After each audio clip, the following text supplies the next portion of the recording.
Another frustrating confidence building, I guess to a degree, but question raising performance by IU. A good start, offensively at least, to this game. We've been wanting to see that, and I believe we did see it in this game. Compared to the other games, a pretty decent start defensively as well.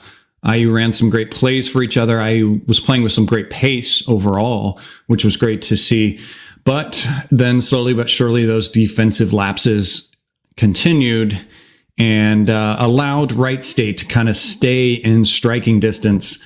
And of course, like it has been, and I've maybe dubbed it the Bison effect, is kind of what I'm shopping right now for it. But Wright State has a player on their team who hasn't taken or made a single shot this year, goes 4 for 4 in the first half, and then finishes 7 for 10 for the game from 3 points, scoring 25 points, being their lead scorer. Again, hasn't scored a single point in the year. And I hate to say I'm psychic. I hate to say I called it, but Jared at Assembly Call posted about their main guy being out, and then suddenly we get these guys that come in and make shots like crazy. And that was my teaser tweet to it, was saying, don't worry, one of their players who hasn't done anything all year is gonna make everything they throw at the basket, and that's what happens. And obviously we didn't help that as well. Second half, the team goes on to what is clicking for this team, and the main thing that is being successful for this team, and that is going down into the paint with Malik and Ware. And those guys continue to build great chemistry, as they talked about in the post game. Woodson said it, and then Malik was saying it as well. The buddy ball of those two guys is really good and really great. And obviously, against less athletic, slightly smaller teams, we're going to have that. Now, can we continue that? Can they build on that? Can that be sustainable when we play against higher caliber, talented teams? I think so. I hope so. But again, a win is a win. Yes, there's some more things to take from this and some more things that IU can use to get better. But a win is a win, and on to the next. I'm your host, Chad Schwartzkopf. Here with me always is Martha, the mop lady. Martha, your general thoughts on this game. You and I, when I wasn't here for the show a couple nights ago, but I wasn't feeling well. But we talked after the first couple of games, that what's the response going to look like, and just some hope that with these new faces, knowing that things were going to take a while to gel, that we're just waiting for it to kind of click a little bit more, and experience is going to get us there. And to your point, how they came out of the gate was a bit encouraging, right? I mean, the offense was starting to gel a little bit, but it's not quite there yet, right? I mean, when you look at who's right around the corner, you really wanted to build, I think, some confidence, some momentum. A win's a win, right? We know that, but like you want to feel good about it too. And there's still so many question marks, especially defensively, that I think has a lot of folks concerned as we approach Connecticut. So, that being said, it's to me, it's obviously first and foremost the defense, and you and I talked a little bit before the year, and I talked to many of my friends before the year. I didn't have defensive struggles kind of on my beginning of the year, bingo card of struggles, right? It's my assumption was with the length this team has, the athleticism this has, the experience of the guard position this team has, like we're going to be extremely disruptive on defense. And so that being said, I don't think it's a lack of skill set. I think it's just a lack of engagement, a lack of rotation, a lack of knowing where to be. And to me, it's just like you get down there and you see a team like Wright State just ready to attack offensively, and you see a defense just kind of waiting for things to happen. It's like, they're waiting to respond instead of just being engaging. So, I think it's all stuff Woody knows. Look, we know Mike Woodson knows how to coach defense. So I think the only thing we can kind of add on is he's going to get these guys figured out. So a lot of work to be done. Win's a win.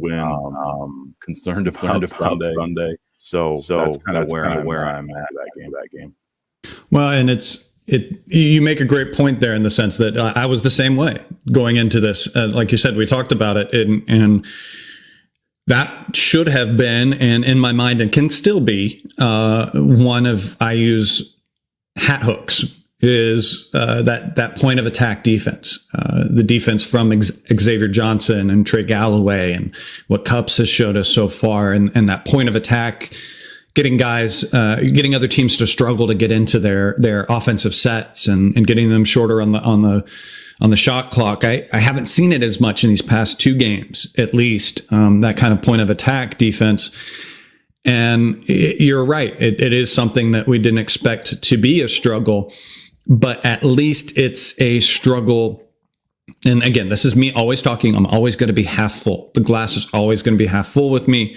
But this is the half full take on it. Like you said, it is something that can be learned. It is something that these guys can get over. It's something that they can figure out. It is not enough of a bad pattern yet, or a situation that you're going to call in the horses, or you're going to call off the game, because they're going to get it. They're going to get it figured out, I think. And it's just getting beat off the bounce a little bit more in this game. That was a little disappointing, but it's that sagging off way too much. And just, there was a lot more in this game of guys leaving their guys. Wright State would have the ball kind of on the end line, and IU's other defensive player would, and a lot of times it was McKenzie, a lot of times it was Walker. It was the wings are the main culprits of this. Also, but it just, they would sag down and try to double team or pick at or tag or stab at the guy that was dribbling towards the baseline for no reason. IU's defender on the ball didn't need that help, didn't need someone to come in there. They're going after a takeaway that isn't there. And there were too many times where Wright State was able to see that and use that to their advantage, pass to that player that IU just left, and made some threes. And it was that Indiana kid on Wright State that was hitting those threes in IU's face. But again, the offense, like you said, offense looked a little bit better in the first half. When we are attacking, when we are getting downhill, they have found a lot of things. And McKenzie, I will say, was a lot better in this game. This is one of the better games we've seen from him. Offensively, he was able to get going. He's still struggling defensively, but I think in at least the first go of the game, the first 10 minutes or so, we saw some good things from him. I really like kind of what the commentators said about him. They had a great thought, and they repeated it, that in shoot around, they could just see him thinking. And that's a good point. That's a freshman thing. That is what happens with freshmen. They're thinking, they're trying to figure out what they need to do and where they need to be. And it's that little bit of lag in the nail slot rim for McKenzie and for some other guys that are newer to the program that is causing them to not get back quickly enough. And I'm confident that'll come around. But McKenzie had a pretty good game this go. What was your thoughts on McKenzie's game? I thought it was a step in the right direction, right? And I think, you brought up, his defense, and when you look at some of these offenses, right, I think it's probably very difficult for Indiana to duplicate in practice. So, I mean, he's learning in real time. I mean, it's with some of these offenses, where to be on the court, and this is his first college action. So I think, and you mentioned Anthony, I'm sure we'll get into him, but you expect a little bit more out of him. He's been around forever. So, he should know how to defend. Like McKenzie, we've got a little bit of grace because, we're into game 3 of his freshman year. And I don't think he's a guy that, I didn't watch a ton of high school tape on him, but he doesn't seem like a guy with his athleticism and skill set had to rely a ton on his defensive abilities. It probably just came natural in high school. So, right. I think he's learned, right. And I guess my to your point, just hanging hat on Woodson's going to get him right. I think the one concern is, especially when you look at Wright State, Florida Gulf Coast, both those teams can double-digit scorers from their lineup. So we're not even 3 teams at full strength. So It's got to get fixed. I don't want to be 2 weeks from now. Man, I hope these guys figure it out. These guys have figured it out quickly. Or we're gonna be in the face of hell. So I think it was in the right direction. You want to start to see steps defensively. Yeah, McKenzie's stats, just to finish off, he finished with 13 points, 3 for 9 from the field, 1 for 7 from the field, and made all of his 6 free throws and no turnovers. That's the great thing to see as well from him. So again, a balanced stat sheet for him. Would love to see obviously more of those twos go in for him, but allowed him to at least play a little bit more and find some offense, because he attempted, without going back right now and seeing, he obviously attempted a lot more shots in this game than he has in the other 2 we have seen so far. Next person I want to talk about and send as much good mojo his way as I can is Xavier Johnson. Xavier Johnson finished with 9 points, 4 for 9 from the field, 1 for 2 from 3. Would love to see him shoot some more threes. Didn't get to the line at all, although I thought he could have a couple times. There was sometimes he got knocked around and everything underneath. Only 1 assist, which is a little disappointing, and 1 turnover, but had that hustle play in the second half when IU was in a full court defense and kind of rolled his ankle, stepping on the other player's foot. Did get up on his own accord and walked, while gingerly did walk unassisted to the bench, and then from what I saw, walked in the handshake line with not much limp as well. Hopefully just a little bit of a tweak. They haven't said anything yet. We haven't seen anything out. We'll kind of keep our eyes on Twitter and a lot of the IU sports reporters to hopefully hear something. If not, we might hear something on the radio show with Coach at some point. But again, a decent game from him. I still want to see him take charge a little bit more. And I want to see his defense step it up a little bit more. I think he got a little bit frustrated.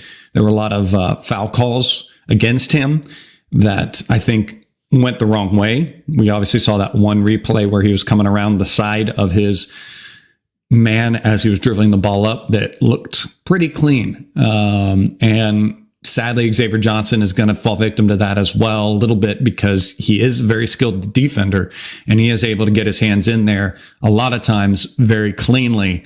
But a lot of times refs will default to a foul might have happened there.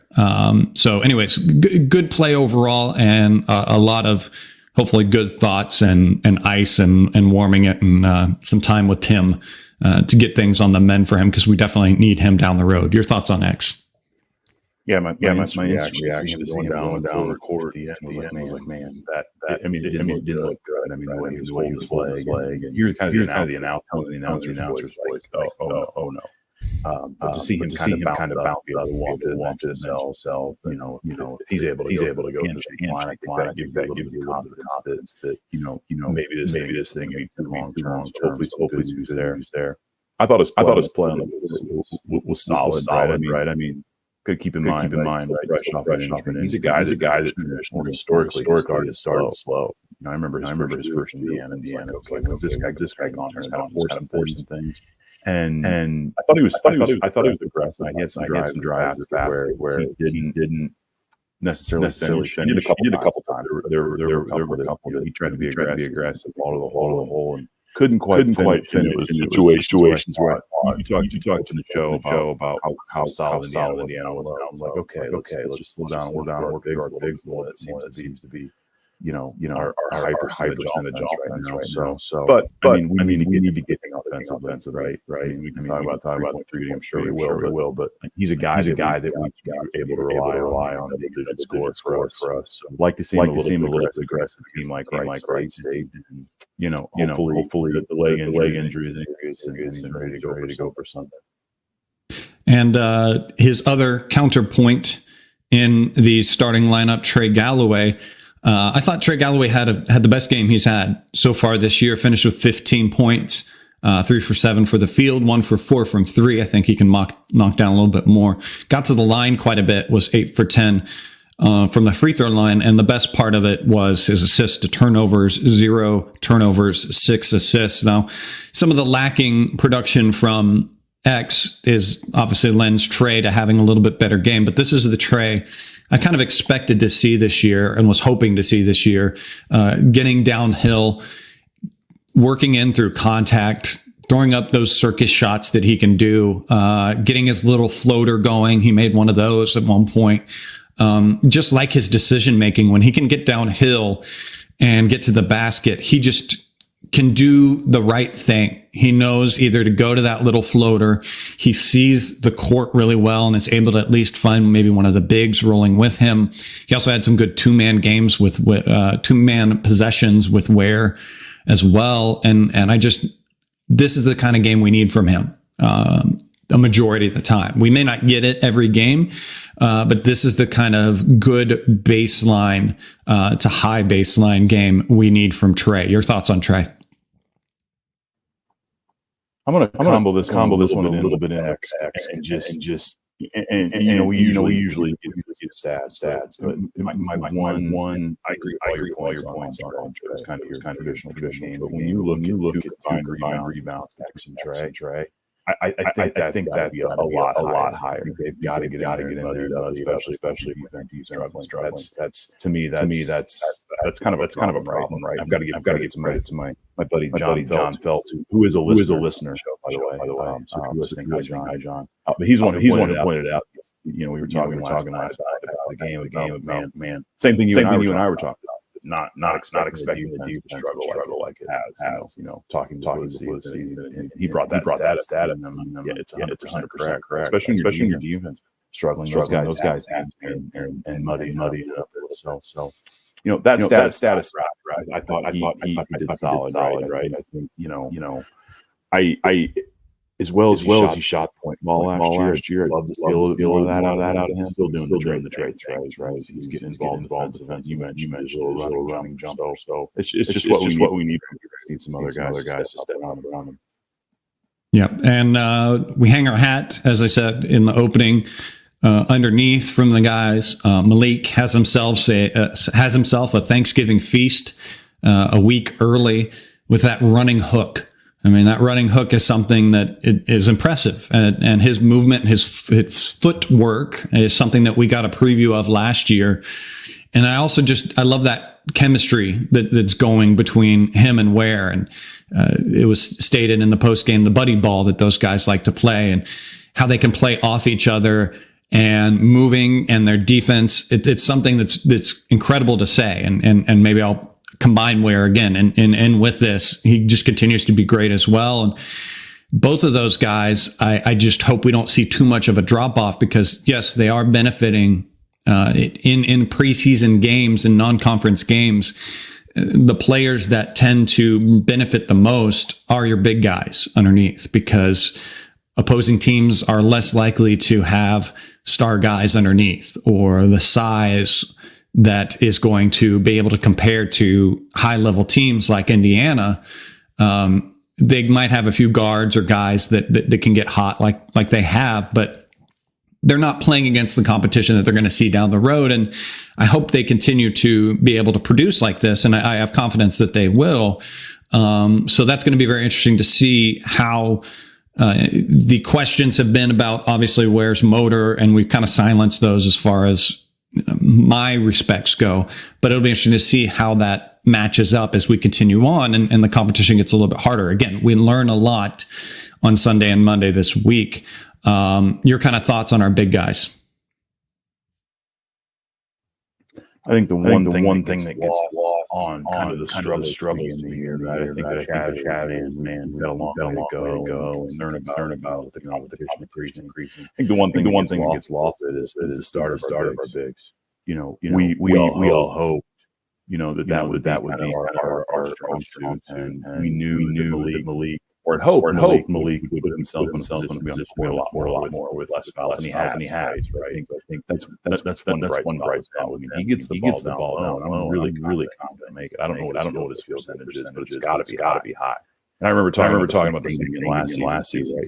He was averaging digits to start the season last year. So your point is a great one, and I hope this doesn't drop off. It did last year. And part of it was because he's on the court. But I think he's in better shape this year, playing better.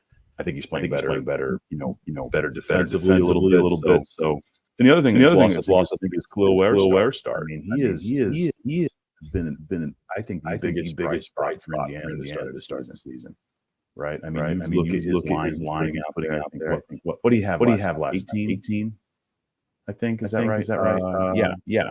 No, excuse me, 22 last. So, his start to the season, averaging 18. But I mean, I didn't, with all the storylines with right, just the lack of engagement, the hearing what problems or Woods and touching. It's like, okay, this guy's kind of a roller start figures it out.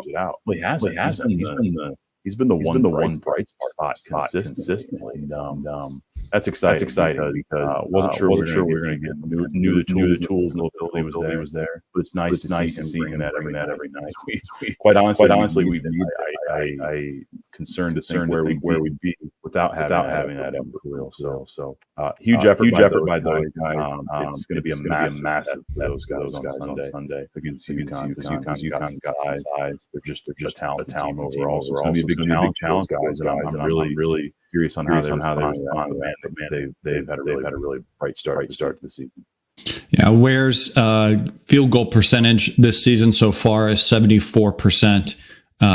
Malik's is 58%. Going into this game, obviously it's going to go up from here, but their season averages going into this game, Ware was 16.5. So obviously it's going to get bumped up a little bit from this game. But yeah, impressive things from those guys, and I'm excited to see how that goes on. And next we got to speak about is obviously our bench. I think a better game overall from our bench. The first time when they kind of really went in and the drop off in performance and everything wasn't too crazy. They kind of maintained intensity, a little bit of questions on offense, and I think some of that was qualmed in a step up of play from CJ Gunn. I think he's kind of had the best game that he's had. His D, he was a little more active, got some rhythm on offense. Kind of just wished after that good layup, and then he gets down on the next possession, kind of gets into that little 10, 12-foot area and kind of makes that nice little shot. He can elevate. That kid can elevate when he is shooting the ball. The only thing I was disappointed in is that we didn't get him a three-point shot. That we didn't get him a chance to run something for him and get that mojo going, because he's really one of those players, and you saw it. Once he saw that ball go in the basket, he definitely upped his game a little bit more. Your thoughts on CJ? I've kind of been call myself a CJ hater. I just want to show me. There's a lot of folks around, right. And just kind of waiting for him to kind of show me something. He started to see that a lot, right. I always feel like he comes force the first thing he looks for is shot. I don't think that was the case, right? I think that's going to keep CJ Gunn on the court. I love the fact that 15 minutes. When went two for three, never really felt like looking for a shot. Seemed engaged. So with love, shooting ability. Talk about our shooting. I don't ever think we're going to get 3-point team. We'll love to get a couple off. I think that's kind of strong. But to knock two of his three field goals down, I think is strong. He came in and he was able to keep himself on the court by playing defense, not forcing things. So encouraged by his play last night. And someone I want to talk about briefly, Gabe Cupps didn't have the largest game that we've seen. He finished with 18 minutes, took one shot, didn't make it, but your woes and stuff that you mentioned, and again, Coach Woodson actually mentioned it as well in the post game, mentioning about Trey and Xavier only having one rebound. Gabe Cupps, while he was in there for only 9 minutes, did snag down 4 defensive rebounds. So he was at least active in that sense. 2 turnovers for that. But the other part that I want to speak about is just the bench struggled other than that. I think Banks struggled to find what he could have. Walker struggled as well. I think those two being in at the same time is where a lot of the defensive struggles are. And there are a lot of culprits that can try to over hustle or overly do things for this team. And that's a bummer for me because I know Banks has a lot of upside and he can find it and get better. Walker makes me a little sad because in the exhibition games, I like what I saw from him. And it's almost opposite of in the regular season games so far from what I saw in the exhibition out of him, where I was praising his just knowledge of the game and those little off stat things that he was doing, being in the right place, the little hustle plays. Now those have lost. And I think he's overly hustling and he's trying things that he shouldn't. And he took those threes that obviously we want Indiana to take more threes, but is ill-advised from him. I didn't, at that point in the game, I didn't want to see that from him. Obviously, if he has that in his bag and he can make them and his percentage is higher, sure he can, but not in this game and on that situation. And your kind of thoughts on the rest of the bench? Yeah, it's I think we can. I think Peyton came in and had some minutes right off the bench, and contributed. And we're gonna need that. Our bench has been one major concern to begin the year. And I'm with you, right? I like that he got in, but he knocked down both field goals. Both of his field goals, but just waiting again, waiting on those sophomores outside of Malik. It's like, I want to see one of those guys really make that next. And CJ showed some price, waiting for the name of Caleb, right? I think Peyton still kind of working himself back from his injury, and he's a guy that is certainly going to consistently get better. But just when you look at the punch, a little bit better last night, and it's got to get better. I think you'd still like to take. You want those guys. Gabe. Sure, we'll get into him a little bit more, but not get any point. He's we talked a lot about. He's got to contribute either way, but. Just want that bench to continue. I remember sitting here time last year. The bench was kind of our bright spot, right? They would come in and get us going, right? I don't think we have that yet. It's, when things aren't going, who are you going to rely on? Gabe, that guy that disrupt some defensive lanes, gets us right. You need a little bit more. Consistency, I think, we're seeing like hodgepodge about guys. So just want them to be confident. We would have hoped it would have been against competition that we had to start the year. So you never know. Maybe it's somebody like you, but you just hope that there's more consistency about that group collectively. And my hope as we get along in this season is that Woody is able to kind of shorten his bench a little bit. Obviously, he's playing guys a lot more in these non-conference games just to get them some go. And if we had played the starters and shortened the bench in these games, we probably would be looking back at these games and going, see, these were the games where we were supposed to get these guys going. We were supposed to give them minutes, get them in the game, give them game time experience. And I think you see it rightfully too much. There is some criticism, and I'll criticize it a little bit in the microcosm of this game where IU did play the bench a little bit too long. There was that stint in the first half where I definitely believe that the bench was in there a little too long, and more so the starters sat out for too long, and I think they got cold and they got out of rhythm. And so when they went back in, that was some of the struggles offensively and defensively that we saw in that second part of the first half was just a cold starting line that had been sitting for a little too long. Now, again, you can afford to do that in games like this. And I think in the long run, the extra play for those bench players and those different combinations and allowing guys to fail on tape, fail in a game time situation, in the long run is a lot more valuable for this team than just trying to pick apart one game. Now, down the road, a couple months from now, if we're having these same conversations, then there's more of an issue. But again, we always have to realize IU won this game. IU was going to win this game. IU, while you thought a few questions here and there, utilized this game in the way that I think they needed to. Again, it's not going to be as pretty. And I would much rather, again, learn stuff and have some tape that this coaching staff can use than just playing our starters and playing maybe Gabe Cupps, CJ Banks, and Peyton in 5 minutes here and there, and beating them 100-75. I'd very much rather have this kind of outcome, this type of game to learn from and move on from. Moving on to kind of look at stats, and I'll start and continue to try to be a little positive in that, is turnovers. Only 8 turnovers. You limited turnovers considerably from the last game, and turnovers to assists, 20 assists for IU. Again, 3-point shot, we would prefer to go a little bit better, finishing 18%, 3 for 16. Also from the free throw line, we got there a good amount at 32, only making 20. So that percentage needs to go up overall as well. What are some stats you're looking at in this game? Yeah, I think the bright spot is the turnovers. The other bright spot is, we've touched on is the field goal percentage by Malik Renew and Khalil Ware. I think those two things are both that jump out to me.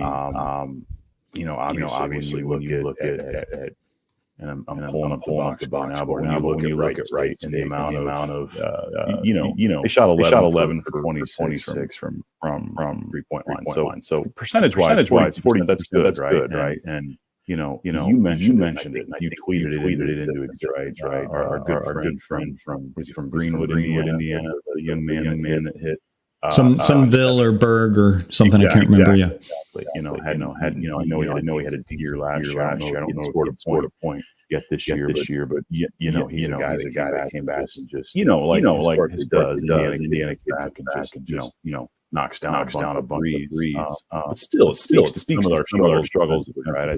You look at some kids that not made all year, making 7 of them. That's a stat. That's a stat thing. One we take personal that like just defensively figure it out, right?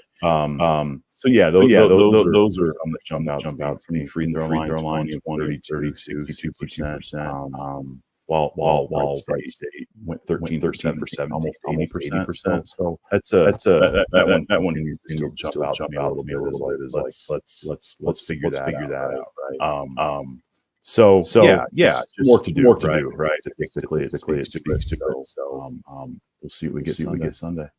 Yeah, and you take away that outrageous performance from the Wright State player, Wellage. I want to say his name to give him credit, taking advantage and knocking him down and feeling it, but sheer up that defense on him, solve some of those problems, and you can easily, with confidence, half his points. And IU's winning at that point 66-67 to 89, and this game is a lot more manageable. So again, there are things that can be fixed in this team. There are things that can improve that are going to make things okay. And again, I say that, and it sounds like things are not okay.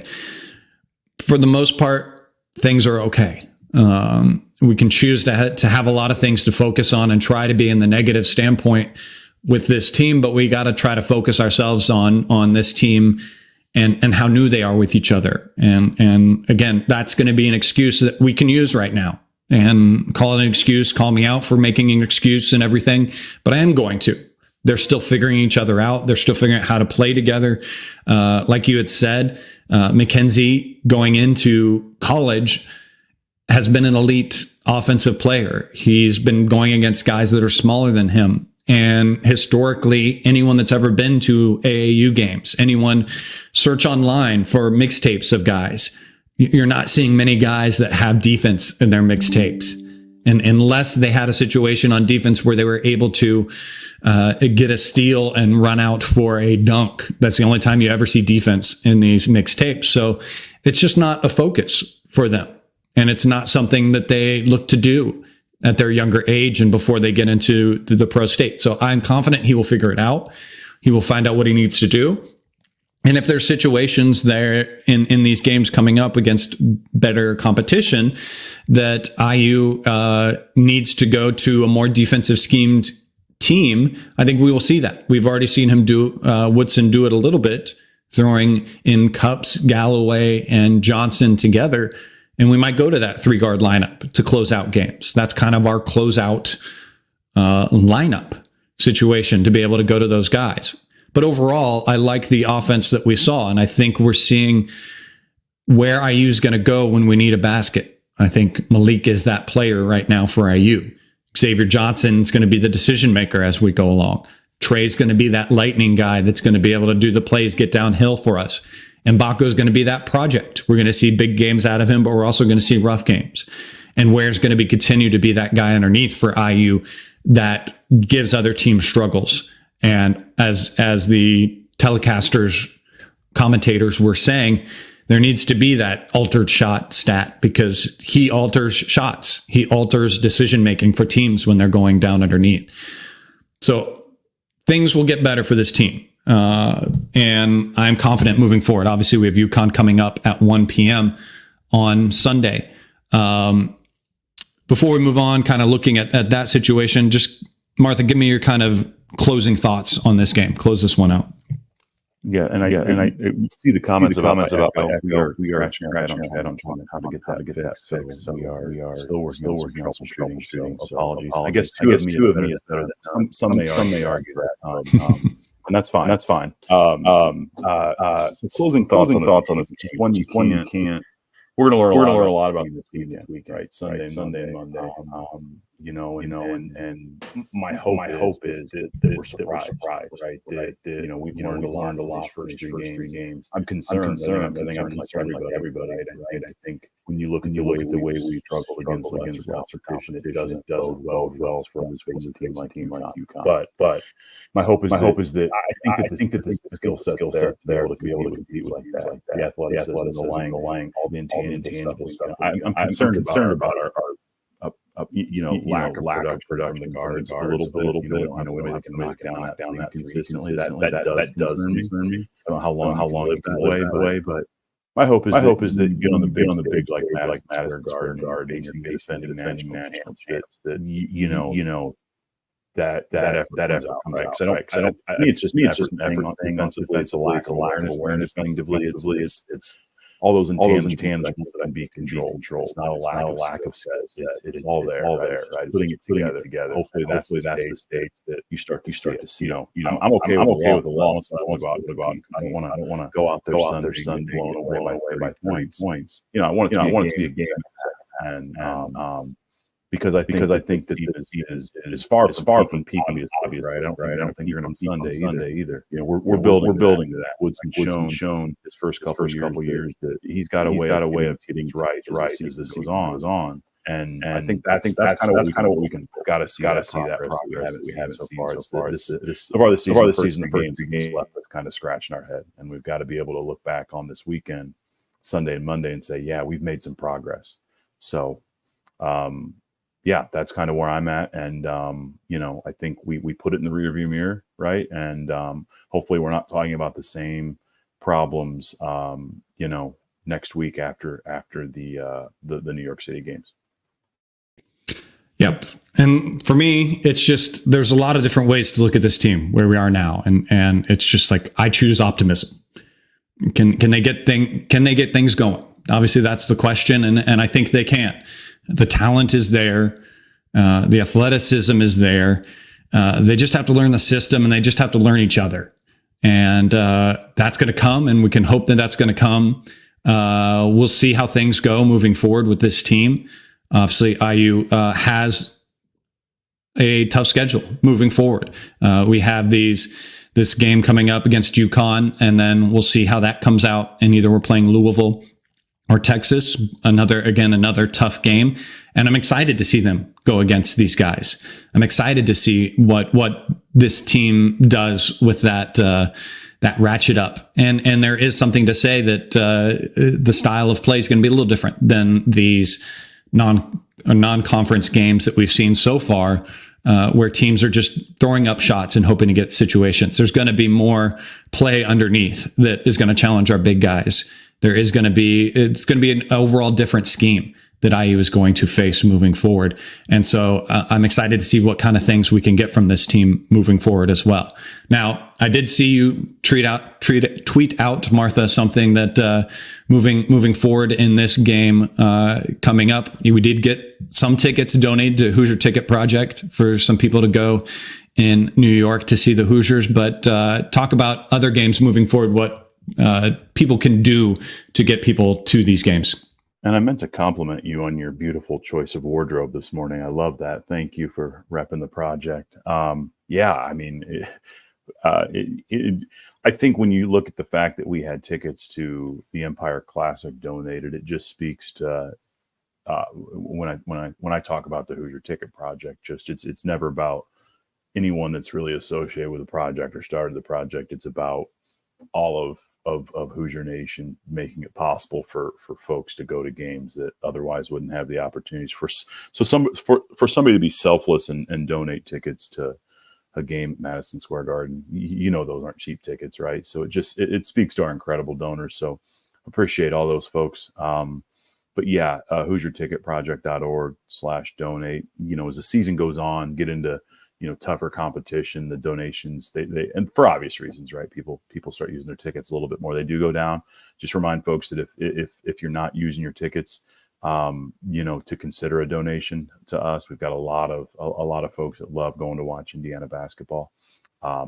So yeah, just thankful, and especially with Thanksgiving next week, just really, really thankful for the donors that we have, the selflessness of everybody that's been involved with our project. And if you want to learn more, reach out to me or check out our website, HoosierTicketProject.org. And Chad, I always appreciate you giving me the platform to speak about this, and you've been a great advocate of our project as well. So thank you for that. Yes, of course. Such a great aspect to get those Hoosiers to those games, the ones that may not be able to on their own. So thank you to everyone that's donated, and look to donate yourself. They do donation drives down the road too, where if you don't have tickets yourself, you can donate some money for tickets to be purchased and people to get there as well. So that's going to do it on this edition of Hoosier Morning After. Thanks for tuning in. Thank you to those who were live with us in the chat. We see you guys there. Hello to those also on the different podcast platforms listening and everything. If you're here on YouTube right now or watching the replay on YouTube, don't forget to subscribe to the channel. Hit that thumbs up as well. Follow me on Twitter at General Chadwick. There you can find out more information about the show when we're going to go live. Follow Martha as well at the Mop Lady on Twitter. We'll be back again the morning after the next game to talk about the game. Until then, guys, go out there, have yourself a wonderful day. And as always, let's go Hoosiers.